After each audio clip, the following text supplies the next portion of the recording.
Bienvenidos a esta cueva de los descubrimientos, donde estaremos viendo espectaculares hallazgos arqueológicos y sorprendentes momentos de la historia para buscar respuestas a las grandes preguntas del hombre. Acompáñanos en La Biblia Sorprende.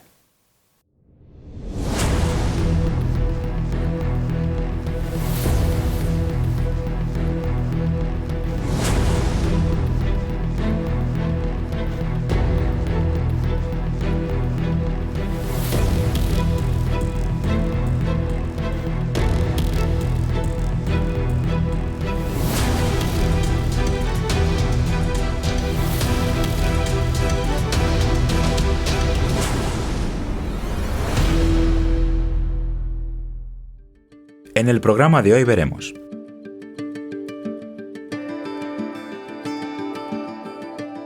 Roma, el imperio de hierro, actúa en la historia bíblica, contra la voluntad de Dios o cumpliendo los planes de Dios. ¿Murió Jesús realmente en una cruz? ¿Qué dice la Biblia? La cruz, un instrumento de tortura y muerte, amado y venerado por millones de personas. Y en nuestro apartado especial, Rompe mitos. El Santo Grial. Acompáñanos en una búsqueda entre leyendas y realidad.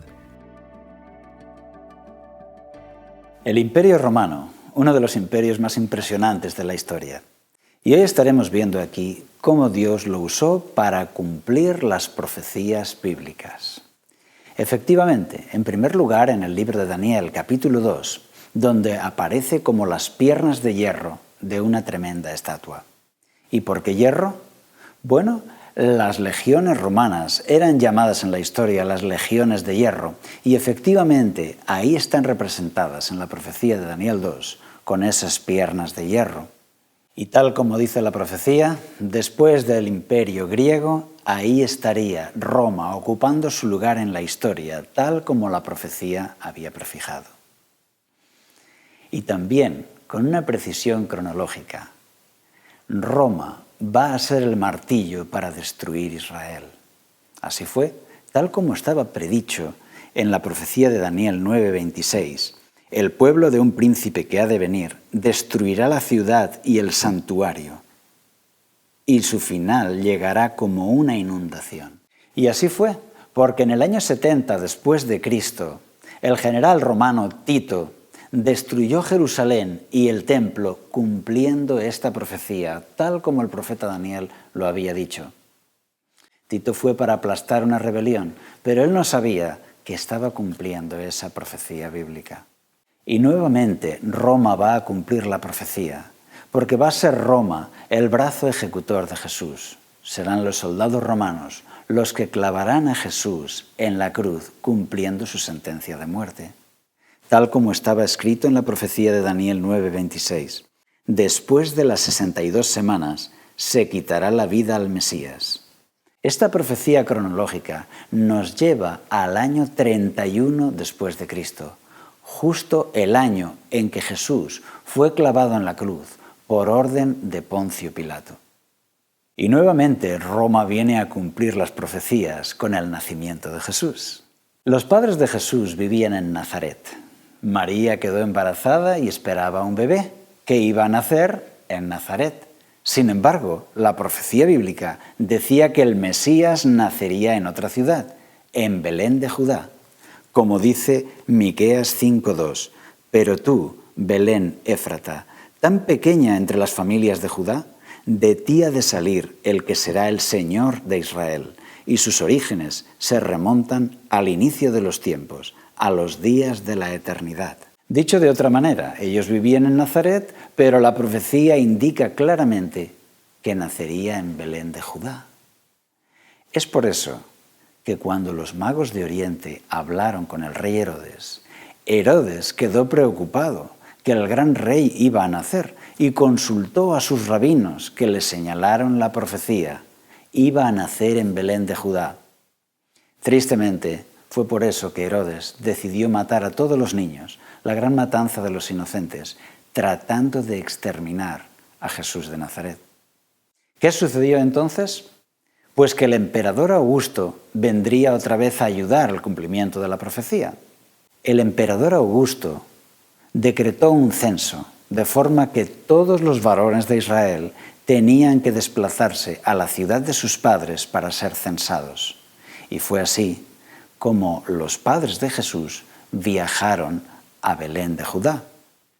Y fue allí, en Belén de Judá, en los días del censo, cuando María cumplió sus días y vino al mundo Jesús de Nazaret, el Salvador. Había nacido en Belén de Judá, tal como marcaba la profecía. De manera que de forma maravillosa el nacimiento de Jesús cumplía la coordenada de tiempo, según la profecía de Daniel 9, y la coordenada de espacio, año 4 a.C. y Belén de Judá. Y hemos visto cómo Roma cumple la profecía una vez tras otra, incluso con precisión cronológica. Todo esto son razones para creer, son evidencias de que la historia cumple la profecía bíblica. Gracias a los conocimientos que tenemos hoy, tú puedes confiar en la Biblia, porque la historia ha cumplido cada una de sus predicciones. Y ahora, acompáñanos en el siguiente bloque.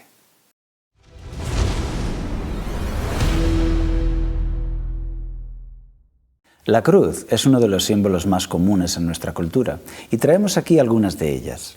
La cruz de Santiago, por ejemplo, que se usa desde las cruzadas. La cruz solar, que se conoce desde el Neolítico. La cruz esvástica, herencia de la cultura celta. La cruz de Malta, también conocida como cruz de San Juan. La cruz de Ankh, también llamada llave de la vida o cruz egipcia. Pero la que de verdad nos interesa es la cruz de Cristo, esa cruz que cambió el rumbo de la historia, esa cruz que fue tan importante que todavía hoy seguimos hablando de ella.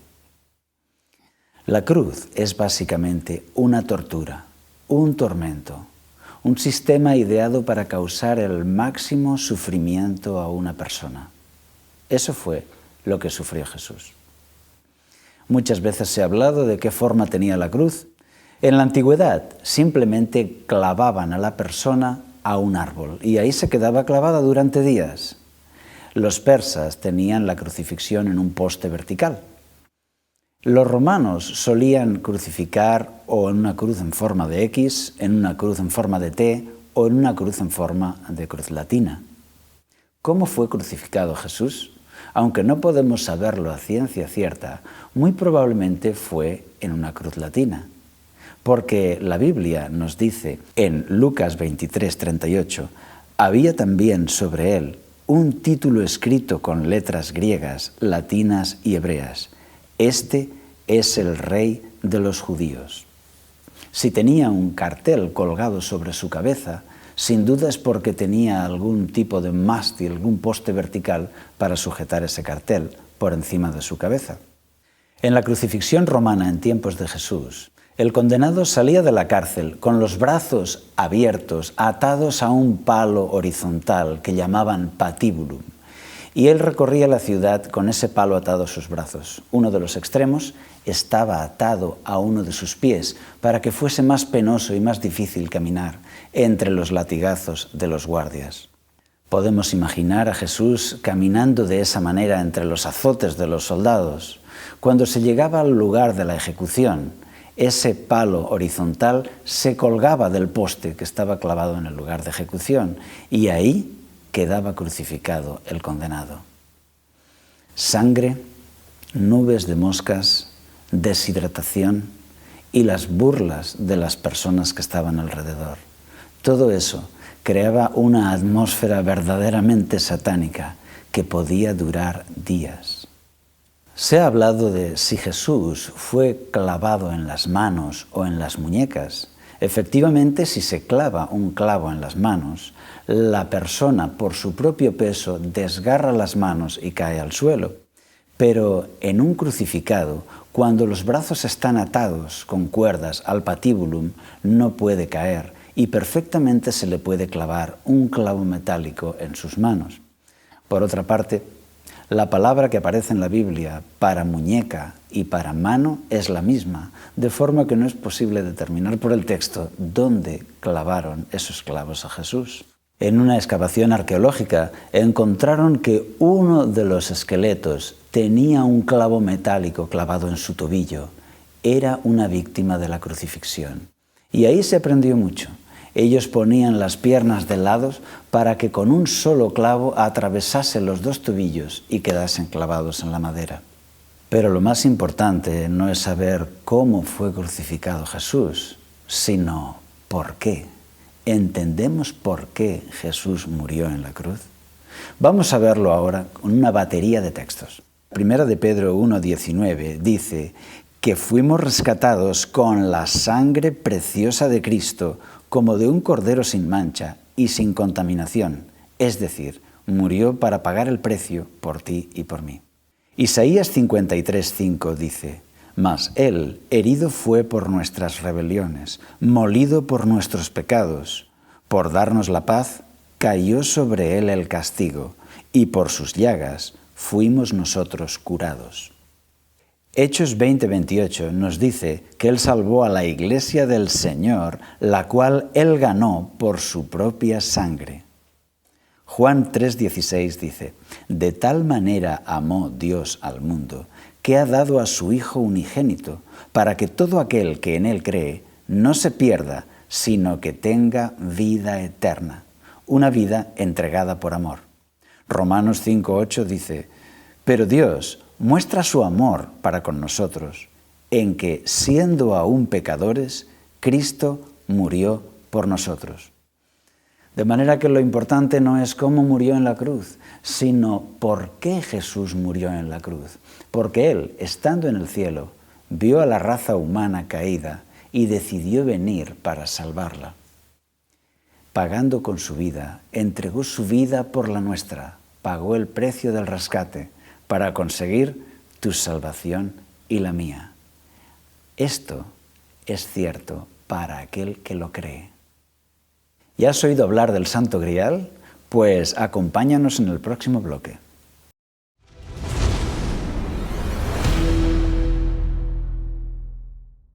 De nuevo con vosotros en el espacio Rompemitos, donde ponemos a prueba los mitos de nuestro tiempo, usando la inteligencia y la autoridad de la Biblia. Y en el caso de hoy, el mito elegido es el Santo Grial. ¿Y en qué consiste el mito del Santo Grial? Se trata de la copa usada por Jesús al celebrar la última cena con sus discípulos. La leyenda dice que esa copa fue recogida y que llegó a contener la misma sangre del Cristo crucificado. Así es, los soldados romanos rodeaban la cruz de Jesús. Roma está muy presente en este programa. Uno de esos soldados romanos, llamado Longinos, con la copa de la última cena, recogió algo de la sangre de Jesús, recordando las palabras que se atribuyen a Jesús de que el que bebiera de su sangre viviría eternamente. La leyenda dice que se conservó esa auténtica copa usada en la Santa Cena y que contenía la sangre de Jesús vertida en la cruz. Por eso el que poseía esa copa tenía unos poderes sobrenaturales, iba a vencer en todas las batallas y además tenía como propiedad la inmortalidad. Eso desde luego era una mala interpretación de las palabras que dijo Jesús en la última cena. La leyenda continúa y vuelve a aparecer la copa en la tradición del rey Arturo y los caballeros de la mesa redonda. También entronca con los templarios y todos esos mitos celtas que llegaron a fundirse con la tradición cristiana. Se dice que algunos han estado buscando el Santo Grial, esa copa que podría dar la inmortalidad a aquel que lo posee. Pero aunque todo esto es un mito, en realidad hay un significado profundo. Sirve de alegoría para una realidad que está explicada en la Biblia. Vamos a leer el texto bíblico para entenderlo. 1 Corintios 11:25 dice: asimismo, tomó también la copa después de haber cenado, diciendo: esta copa es el nuevo pacto en mi sangre. Haced esto todas las veces que la bebáis en memoria de mí. Es decir, Jesús quiere simbolizar con esa copa y con ese vino que Él va a derramar su sangre por los hombres y que nosotros debemos aceptar esa sangre. Y ahí está el símbolo del beber. En aquella última cena, ellos comieron y bebieron. El pan que simbolizaba su cuerpo partido que Él daba para los hombres, y la copa que simbolizaba su sangre que Él ofrecía para la vida del mundo, para dar vida al mundo. Es bien sabido que la vida está representada por la sangre. El hecho de que Jesús nos ofrezca su sangre es que nos ofrece su vida. Él, en la cruz, derramó su sangre, derramó su vida para regalárnosla a nosotros, a ti y a mí. Es por eso que en la última cena instituyó ese hermoso símbolo. Bebed todos de ella, aceptadla. Y beber esa copa es decir, sí, la acepto. Yo acepto esa vida que Jesús me ofrece, que Jesús entregó para mí. Jesús había hablado muchas veces de ese comer y beber, simbolizando que igual que el alimento entra en nuestro cuerpo y nos comunica su energía, así también Él quiere entrar en nuestra vida para formar parte de ella. Como dice Juan 6:56, el que come mi carne y bebe mi sangre permanece en mí y yo en él. ¡Qué palabras maravillosas! Permanece en mí y yo en él. Esto es más que entender el sacrificio de Jesús. Esto es vivir el milagro de vivir en comunión con Jesús. El que come mi carne y bebe mi sangre permanece en mí y yo en él. Y esa íntima comunión espiritual es lo que produce una vida diferente. Por eso, amigo que me escuchas, a pesar de que el Santo Grial es un mito, mezcla de mitos celtas y tradición cristiana, a pesar de eso, efectivamente, sí que debemos tener esa copa con nosotros para beber de ella y que Jesús permanezca en nosotros. Por eso, con la autoridad de la Biblia, declaramos que el mito celta del Santo Grial queda roto. Pero al mismo tiempo te invitamos a meditar en este símbolo. Como dice Jesús, esta es mi copa, representa mi sangre, bebed de ella todos. Nos vemos en el próximo programa de La Biblia Sorprende. Hasta entonces.